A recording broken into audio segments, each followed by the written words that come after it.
Hello friends, नमस्ते. मी दीपाली. समर्थ computer क्लासेसमध्ये पुन्हा एकदा तुमचं मनापासून स्वागत. तर गाईज, आता शॉर्ट्स व्हिडिओ जे आपण बनवणार आहोत ना, त्याच्यामध्ये आपण क्लासेसची पण माहिती देणार आहे आणि त्याच्यानंतर क्लासेसमध्ये आपण काय सेलिब्रेट करतो ते, मुलांना सर्टिफिकेट्स वगैरे मिळतात ते, मुलांना किती मार्क्स मिळाले ते सुद्धा आपण सांगणार आहोत.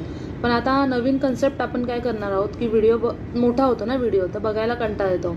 तर मी आता तुम्हाला काय करणार, या व्हिडिओच्या म्हणजे शॉर्ट व्हिडिओच्या माध्यमातून मी तुम्हाला प्रश्न विचारणार, त्याची उत्तरं तुम्ही मला कमेंटमध्ये द्यायचे आहेत. प्रश्न कोणतेही असतील, की जसं की तुम्हाला फुल फॉर्म सांगायचा असेल किंवा एखादा प्रश्न मी तुम्हाला असा विचारला असेल की बाबा जनरेशन ऑफ कम्प्युटर सांगा, असं काय असेल ते तुम्ही मला कमेंटमध्ये पाठवायचं आहे.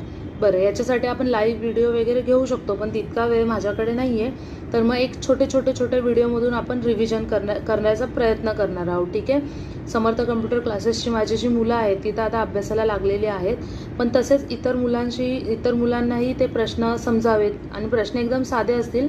एखाद दुसरा प्रश्न वेगळा असेल, पण अगदीच असे कॉमन प्रश्न नसणार आहे, तर एवढं लक्षात घ्या.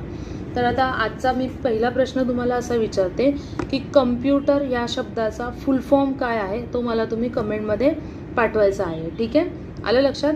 कम्प्युटर या शब्दाचा फुल फॉर्म मला कमेंटमध्ये पाठवायचा आहे. ठीक आहे, बघूया किती जणांची उत्तरं बरोबर येत आहेत. ठीक आहे, अशा प्रकारे मदत नाही म्हणते, अशा प्रकारे अभ्यासाला लागा.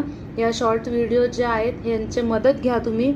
जर तुम्हाला नसेल समजत तर कम्प्युटरचा फुल फॉर्म मी माझ्या यूट्यूब चॅनलवर व्हिडिओ आहे, त्याच्यामध्ये कम्प्युटरची पूर्ण माहिती आणि कम्प्युटरचा फुल फॉर्म हा दिलेला आहे. ठीक आहे, तर तो व्हिडिओ बघा हवं तर, किंवा तुम्हाला जर माहिती असेल तर मला डायरेक्ट कमेंटमध्ये आन्सर करा. ठीक आहे, कम्प्युटर शब्दाचा फुल फॉर्म.